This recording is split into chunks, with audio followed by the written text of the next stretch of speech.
کے ذریعے سے انسان بنتا ہے، اور جو بے ادب ہوتا ہے وہ اپنے کثیر علم کے باوجود جو ہے گمراہی کو اختیار کرتا ہے۔ آپ کو تعجب ہوگا کہ اگر کوئی طالب علم کسی استاد کے سامنے یوں کہتا ہے کہ ہم گئے تھے، ہم نے کیا، لفظ ہم اگر جمع کا استعمال کرے گا تو محدثین نے لکھا ہے کہ یہ بھی بے ادبی ہے کہ آپ استاد کے سامنے لفظ ہم کو استعمال کریں۔ اسی لیے امام ابو یوسف رحمۃ اللہ علیہ نے جس وقت امام محمد رحمۃ اللہ علیہ نے جامع الصغیر اور اسی طرح صغیر جن کتابوں کے آگے لکھا ہوا ہے اس کی تصنیف فرمائی، تو امام ابو یوسف رحمۃ اللہ علیہ نے امام محمد رحمۃ اللہ علیہ کو تاکیداً یہ حکم دیا تھا کہ ان کے اوپر روایت کیسی ہے، محمد ان یعقوب ان ابی حنیفہ، یہ روایت نہیں، یعنی ایسا انہوں نے نقل کیا ہے۔ تو امام ابو یوسف رحمۃ اللہ علیہ نے کہا تھا کہ اس کتاب کو لکھنے کے اندر آپ جب میرے استاد کا بھی نام آئے گا امام ابو یوسف رحمۃ اللہ علیہ کا، اور اس کے بعد اور ان سے میرا بھی نام آئے گا اور آپ کا بھی نام آئے گا، تو امام ابو یوسف رحمۃ اللہ علیہ نے کہا تھا کیونکہ میرے استاد کا نام آ رہا ہے اس لیے میری کنیت کو ذکر مت کرو، بلکہ صراحتاً میرے نام کو وہاں پر ذکر کرو۔ کیوں کہ استاد کے سامنے کیا حیثیت ہے، ایک شاگرد کے القاب کی استاد کے سامنے کچھ حیثیت نہیں ہوا کرتی، اس لیے ضروری ہے کہ ہم ہماری زندگی کے اندر ادب کو جگہ دیں، اور جتنا ادب ہمارے اندر رہے گا اور جتنا ادب ہم کریں گے اللہ تبارک و تعالیٰ ہمارے علم کے اندر جو ہے اضافہ کرتے رہیں گے۔ اور دوسری بات اس سلسلے کے اندر یہ ہے کہ ہمارے ذہن جو ہے بھٹک جاتا ہے اور ہم طرح ادھر ادھر جو ہے چھٹیوں میں جانے کے بعد میں کبھی بازار میں ہم بیٹھتے ہیں اور کبھی جو ہے گھروں کے اطراف و اپناف کے اندر جو کٹے ہوتے ہیں اس کے اندر بیٹھتے ہیں، تو بازاروں میں گھومنے سے اور اسی طرح بے فائدہ چیزوں کے اندر منہمک اور مشغول ہونے سے اجتناب کرنے کی ضرورت ہے۔ اللہ کے حبیب صلی اللہ علیہ وسلم نے یہ حدیث کے اندر فرمایا خیر البقاء المساجد وشرها الاسواق، سید ابن حبان نے اس کی روایت نقل فرمائی ہے، اور وہ یہ کہ بازار کے اندر بیٹھنے سے کیا کرنا چاہیے، اجتناب کرنا چاہیے، کیونکہ بازار یہ سب سے بری جگہ ہوتی ہے۔ ہمارا مقصد ہے مساجد کے اندر، تو ہم مسجد کے اندر رہیں گے تو آئندہ سال جو پڑھنے کی کتابیں ہیں ان کا ہم جو ہے مطالعہ کر سکتے ہیں، خارجی کتابوں کو پڑھ سکتے ہیں، یا اپنی چھٹیوں کے اندر وقت کو ضائع کرنے کے بجائے ہم کیا کرتے رہیں، خارجی کتابوں کا مطالعہ کرتے رہیں، اور کسی استاد سے جو ہے اپنا ربط رکھ کر کے ان سے جو ہے مسائل کو سیکھتے رہیں، اور اسی طرح دوسری کتابوں کو سیکھتے رہیں، یہ بھی ہمارے لیے ضروری ہے۔ اور اسی طرح ایک رویہ ہمارا یہ ہونا چاہیے کہ عوام الناس کے ساتھ ہم جو ہے اچھے اخلاق اور عادت کے ساتھ پیش آئیں۔ اب بہت سا ایسا ہوتا ہے کہ ہم اپنا مزاج بنا کر کے بیٹھتے ہیں، لیکن جتنا ہم ان کے ساتھ گل مل کر کے رہیں گے، عادت اور اخلاق کے ساتھ رہیں گے، وہ اتنا ہم سے فائدہ حاصل کریں گے۔ ہم بیٹھے تو بیٹھے ہوئے اگر کسی جو ایسا آدمی ہے جس کو کچھ نہیں آتا اس کو ہم نے ثنا سکھلا دی یا تحیات سکھلا دیا، اور اسی طرح نماز کے ارکان اور نماز کے واجبات اور نماز کے فرائض سکھلا دیے، یہ ہمارے لیے بے حد ضروری ہے۔ تو یہ بھی ایک چیز ہے۔ اور دوسری چیز یہ ہے کہ علم کے نور کو حاصل کرنے کے لیے ہمارا وقت جو ہے باوضو رہنا بھی ضروری ہے۔ تو ہمارے اندر کچھ کوتاہیاں وہ ہوتی ہیں کہ ہم باوضو نہیں رہے، ہمیشہ باوضو رہنا چاہیے، اور جتنا باوضو رہیں گے اتنا نور جو ہے علم کا ہمارے اندر اترتا رہے گا، سماتا رہے گا اور رستہ اور بستا رہے گا۔ اسی لیے آپ نے وہ واقعہ سنا ہوگا حضرت بلال رضی اللہ تعالیٰ عنہ کا کہ اللہ کے حبیب صلی اللہ علیہ وسلم نے غالباً مسلم رحمۃ اللہ علیہ نے جو ہے آپ نے حاشیے کے اندر جو ہے اس کو سمجھاتے ہوئے لکھا ہے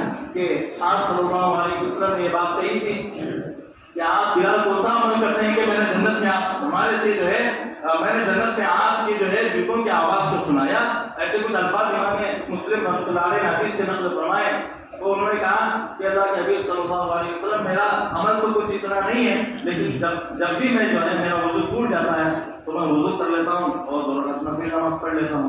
تو یہ بھی جو ہے یہ بھی ہمارا دستور ہونا چاہیے، اس پر بھی ہمارا عمل ہونا چاہیے کہ جتنا ہم باوضو رہیں گے اتنا جو ہے نورانی ماحول کے اندر رہیں گے اور ہمارے چہرے کے اوپر اتنا نور آئے گا۔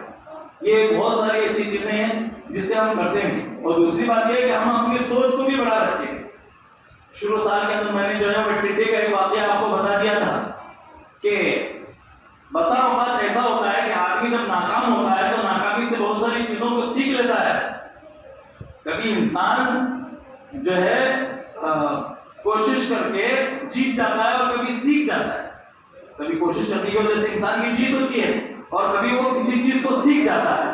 تو انسان ناکامی جب انسان ناکام ہوتا ہے تو اس کو سیکھنے کے لیے بہت ساری چیزیں ہوتی ہیں اور زندگی اسے دوبارہ موقع دیتی ہے. تو اس کا مطلب یہ نہیں کہ ہم بالکل کوشش کرنا ہی چھوڑ دیں. یہ بات اس لیے کہہ دی جا رہی ہے تاکہ آپ کو سیکھنے پر اس چیز کی مہمیز رہے. اور دوسری بات یہ کہ شروع سال کے اندر میں نے وہ ٹڈے کا اپنی سوچ کے اوپر ٹڈے کا ایک واقعہ بیان کیا تھا. وہ یہ کہ کچھ سائنسدانوں نے مل کر کے ایک ٹڈے کو پکڑا. ہوتا ہے نا ٹڈا چھوٹا سا ایسا چھلانگ لگاتا ہے تو اس کی چھلانگ جو ہے کافی ہوتی ہے, کافی دور تک ہوتی ہے. تو اب جو ہے ایک اس کی جتنی چھلانگ تھی اتنی بڑی جو ہے کانچ کی ایک پینٹ بنائی گئی اور اس کے اندر اس کو ڈال دیا گیا. اب جب وہ چھلانگ لگاتا کھلی فضا کے اندر چھلانگ لگاتا تو اور زیادہ دور جاتا, لیکن جب یہ کانچ کے اندر چھلانگ لگانے لگا تو کانچ سے ٹکرا کر کے وہیں بیٹھ جائے, وہیں گرنے لگا. تو اس کی ایک مرتبہ لگایا, 2 مرتبہ لگایا, 3 مرتبہ لگایا تو اب اس کے ذہن کے اندر یہ بات فٹ ہو گئی کہ میں اس سے زیادہ چھلانگ نہیں لگا سکتا. پھر اس کے بعد میں جو ہے ایک اس سے کم پیمانے کی جو ہے پینٹ لے لی گئی, پھر اس کے اندر اس کو ڈال دیا گیا. پھر یہ عمل جاری رہا یہاں تک کہ جو ہے ایک بالش کی پینٹ لے لی گئی, پھر اس کے اندر اس کو ڈال دیا گیا. تو جب اس کو پینٹ سے نکالا گیا اور فضا میں چھوڑ دیا گیا تو اس کی چھلانگ کتنی باقی تھی؟ صرف ایک بالش. کیونکہ وہ جب بھی چھلانگ لگانے کی کوشش کرتا اس پینٹ کے اندر اور جب ٹکراتا کسی چیز سے اور کان سے ٹکراتا تو اس کے ذہن کے اندر یہ بات فٹ ہو جاتی تھی کہ میں اس سے آگے چھلانگ نہیں لگا سکتا. اور وہ پینٹ کو چھوٹی کر کے جب ایک بالش کی بنا دی گئی تو اب وہ ایک بالش کے اندر ایک چھلانگ لگانے لگا. تو جب فضا میں اس کو چھوڑ دیا گیا اور زمین پر چھوڑ دیا گیا تو وہ ایک بالش سے زیادہ چھلانگ نہیں لگا سکتا, کیونکہ اس کے ذہن کے اندر فٹ ہو چکا تھا. اسے تنگ دامانی کا شکار بنایا گیا, اس کے ذہن کو تنگ کر دیا گیا اور اس کے جو ہے سوچ کو محدود کر دیا گیا. تو ہم اپنی سوچ کو بالکل محدود نہ کریں, ہم اپنے جو ہے ہر جگہ وسعت ظرفی کا مظاہرہ کریں اور اپنی سوچ کو جو ہے بڑھاوا دیں اور ہر چیز کو حاصل کرنے کی کوشش کریں کہ ہم جتنا مطالعہ کریں گے. اب ایسا ہوتا ہے کہ عام مثلا ہم دیکھتے ہیں کہ بچے مغرب کے بعد میں بالکل تکرار نہیں کرتے, حالانکہ ہمارے اسلاف نے یہ بات رکھی ہے کہ جو بچہ اب خود مطالعہ کر کے آئے گا پھر استاد کا سبق سنے گا اور آخر میں رات میں تکرار کرے گا تو وہ علم کو کبھی بھی نہیں بھول سکتا. آپ کے اندر بولنے کی, سمجھانے کی اور استاد بننے کے بعد میں پڑھانے کی جو صلاحیت پیدا ہوگی وہ آپ کی اپنی کوشش اور تکرار سے پیدا ہوگی. اس لیے عربی کا ایک جملہ ہے اذا تکرر الکلام علی السمع تقرر فی القلب, جب بار بار کانوں میں کوئی چیز پڑتی ہے تو وہ دل پر جو ہے نقش کر جاتی ہے, اثر انداز ہوتی ہے. اسی طرح جو ہے ہم ہمارے اساتذہ سے رابطہ بھی رکھتا رہے, رابطے بھی جو رکھتے رہیں, گاہ بگاہ ان سے جو ہے فون کر کے ان کی خیر خیریت پوچھتے رہیں, کچھ مسائل ان سے دریافت کرتے رہیں اور کچھ نصائح ان سے حاصل کرتے رہیں, کچھ کام اگر کر رہے ہیں تو ان سے مشورہ کر کے کرتے رہیں, ان کی ماتحتی میں رہتے رہیں. یہ کچھ ایسی چیزیں ہیں جو انسان کی ترقی کے لیے بہت ضروری. اور اس کے علاوہ خارجی کتابوں کا ہمارا مطالعہ بھی ہو. اب جب چھٹیوں میں جا رہے ہیں اور باقاعدہ مدرسے میں رہتے ہوئے بھی ہمارے ذمہ یہ لازم ہے کہ ہم خارجی کتابوں کا مطالعہ کریں, اور جتنا خارجی کتابوں کا مطالعہ کریں گے تو اردو بھی پڑھنی آئے گی, اردو بھی درست ہوگی اور اس کے علاوہ جو ہے ہمیں دیگر معلومات بھی فراہم ہوتی رہے. اس لیے اس چیز کو بھی اہتمام کے ساتھ ادا کرتے ہیں. اور تیسری بات یہ کہ جیسے کہ آپ کو ہم جو ہے یہ جو میرا اب جو میں بات کہہ رہا ہوں یہ کوئی واجبی حکم اور واجبی امر نہیں ہے. آج جو لوگ درست البلاغہ پڑھتے ہیں تو ان لوگوں کو پتا ہے کہ امر اپنے حقیقی معنی کو چھوڑ کر اپنے جو ہے عارضی اور دوسرے معنوں کے اندر بھی استعمال ہوتا ہے. تو امر کے وجوب کے لیے جو 4 صيغے ہیں اور اس کے علاوہ جتنے جیسے امتنان, استحسان, تشکر, تمنن وغیرہ کے لیے جو آتا ہے, تو میرا اب جو میں بات کہہ رہا ہوں وہ تو بطور استحباب کی ہے, امر للاستحباب ہے, امر للوجوب نہیں ہے, لیکن اس کا بڑا یوگدان ہے. اور وہ یہ کہ جیسا کہ قاری صاحب نے شروع کے اندر جیسے کہ شروع میں بات آپ کو ذکر دی تھی کہ ہم جب علم حاصل کر رہے ہیں تو علم کے حاصل کرنے کے اندر ہمارا پیسہ بھی اس کے اندر خرچ ہونا چاہیے. اب چونکہ میں ایسی بات کہہ رہا ہوں جو میرے دل کی ہے, حالانکہ محکم صاحب وغیرہ موجود نہیں ہے تو یہ تو انتظامی امور سے یہ تعلق رکھتی ہے چیز, لیکن ہونا یہ چاہیے کہ ہم جب مدرسے کے اندر پڑھیں تو باقاعدہ رقم دے کر کے, فیس ادا کر کے, کھانے کی رقم دے کر کے ہم اس کو جو ہے پڑھیں. یہ امر للاستحباب ہے. میں نے شروع کے اندر آپ سے جو ہے یہ وضاحت کر لی. البتہ امام شامی رحمۃ اللہ علیہ نے جہاں کتاب الزکات ہے, کتاب الزکات کے اندر ایک مسئلہ یہ بھی لکھا ہے کہ اگر کسی طالب علم کے پاس 40 سال کا بھی نفقہ موجود ہے اور وہ مدرسے تعلیم حاصل کرتا ہے تو بھی وہ زکوٰۃ کا مال لے سکتا ہے. یہ ان کا مسئلہ ہے. ہو سکتا ہے کہ ان کا ایک اجتہاد ہو اور بہت سے لوگوں نے جو ہے کچھ علماء نے اس بات کو لیا اور کچھ علماء نے اس بات کو نہیں لیا. البتہ اتنا مسئلہ انہوں نے لکھا ہے. لیکن فی زمانے نا ہمارے لیے یہ بات ضروری ہے کہ ہم فیس کو ادا کر کے مدرسے کے اندر پڑھنے والے بنے. اور فتاوی دارالعلوم کے اندر ایک فتویٰ یہ بھی لکھا ہوا ہے کہ ہمارے اسلاف نے جو یہ بات کہی تھی، ہمارے اسلاف نے جو ہے پیسے نہ لے کر کے تعلیم دینے کو ترجیح دی ہے. حالانکہ کوئی طالب علم پیسے بھر کر کے بھی تعلیم حاصل کر سکتا ہے، لیکن پیسے نہ لے کر کے تعلیم حاصل کرنے پر پیسے نہ دے کر کے تعلیم حاصل کرنے کو ہمارے اسلاف نے اس کو ترجیح دی ہے.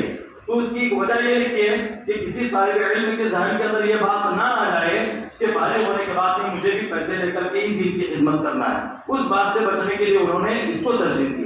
حالانکہ جو ہے ہمارا اب جس زمانے کے اندر ہم جی رہے ہیں تو کسی کے لیے کوئی مشکل نہیں ہے. اللہ تبارک و تعالیٰ نے بہت زیادہ فراوانی دی ہے اور ہر ایک شخص کو جو ہے وسعت دی ہے اور آدمی کوشش کرتا ہے اور روزگار کے بہت زیادہ ذرائع ہیں. یہ اس وقت کی بات ہے جہاں آدمی کو جو ہے بہت زیادہ کام کرنا اور اسی طرح جو ہے کمانا اور اتنے ذرائع اور اتنی سہولتیں میسر نہیں تھی. یہ اس وقت کی بات ہے. لیکن ہمارے لیے ضروری ہے کہ ہم جب جو ہے ہمارے اندر استطاعت ہے اور اسی طرح جو ہے اور ایک فتویٰ یہ کہ اگر ہمارے اندر استطاعت ہے اور اس کے باوجود اگر ہم جو ہے پیسے نہ دے کر کے اگر پڑھ رہے ہیں، ہم مالدار ہیں، تو یہ ہمارے لیے درست نہیں ہے. درست آپ خود اس کی تحقیق کر لیجیے. اسی لیے کیونکہ کیسا ہوتا ہے کہ اساتذہ آپ کے لیے محنت کرتے ہیں، انتظامیہ آپ کے لیے محنت کرتی ہے اور مفتی صاحب آپ کے لیے محنت کرتے ہیں اور جو مدرسے کے خیر خواہ ہیں وہ لوگ آپ کے لیے محنت کرتے ہیں.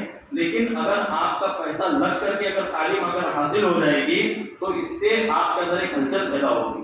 آپ کے والدین آپ کی جو ہے کیا کریں گے، خبر گیری کریں گے اور تعلیم میرے بچے کی کیسی چل رہی ہے کیسی نہیں چل رہی ہے اس کے جو ہے پوچھ تاچھ ہوگی. اور اسی طرح جو ہے ہم بھی متعلق بنیں گے اور آپ کے دل کے اندر بھی احساس پیدا ہوگا کہ ہم جب رقم خرچ کر رہے ہیں اور جب پیسہ خرچ کر رہے ہیں تو ہم اپنے وقت کو بالکل ضائع نہ کریں. تو یہ تو استحبابی عمل ہے.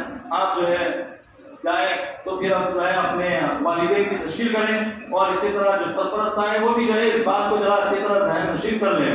کیونکہ ہم ہر جگہ کے اوپر رقم کو خرچ کرتے ہیں. اسکولوں کے اندر ہمارے بچے پڑھتے ہیں تو وہاں 8,000 9,000 12,000 16,000 روپے ہم سالانہ فیس جو ہے ادا کرتے ہیں. یہاں آپ کا بچہ جو ہے پڑھتا بھی ہے، پانی کو استعمال کرتا ہے، کمروں کو استعمال کرتا ہے اور اس کی جو ہے طبی ضرورت کو فارغ ہونے کے لیے جو ہے تمام کھانوں کا استعمال کیا اس کو جو ہے بنایا گیا ہے. یہ پیشاب اور پیخانے سے فارغ ہوتا ہے. اور اس آپ نے دیکھا ہوگا سٹیوں کے اندر اگر کسی سٹی میں آپ چلے جائیں شہر میں تو آپ کو وہاں پیشاب کے لیے 2 روپے دینے پڑیں گے اور اسی طرح جو ہے بڑی ضرورت سے فارغ ہونے کے لیے وہاں پر آپ کو 5 روپے دینے پڑیں گے.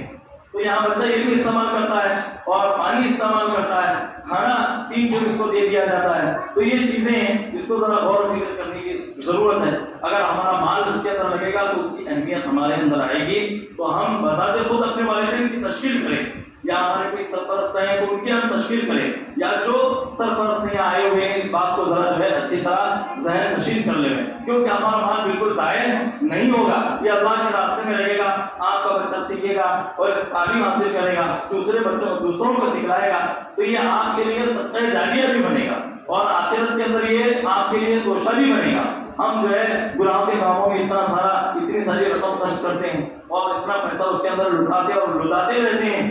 تو ہم اگر اللہ کے راستے کے اندر دیں گے اور علم کے حاصل کرنے کے اندر دیں گے تو یہ بے حد ضروری ہوگا. اسی لیے احیاء العلوم کے اندر غالباً امام غزالی رحمۃ اللہ علیہ نے یہ بات لکھی ہے کہ کچھ عالم جو ہوتا ہے اس عالم کے لیے یہ ضروری ہے کہ وہ مالدار بھی ہو اور علم والا بھی ہو.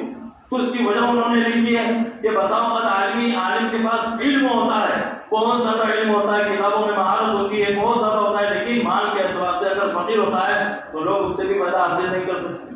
اور اسی طرح اگر کسی عالم کے پاس مال خوب ہے لیکن اس کے پاس جو ہے صلاحیت اتنی موجود نہیں ہے تو بھی وہ اتنا کام نہیں کرے گا جتنا کہ صلاحیت والا کام کرتا ہے. اس لیے یہ دونوں چیزیں ضروری ہیں کہ اگر کسی عالم کے پاس مال بھی ہو علم بھی ہو تو وہ جو ہے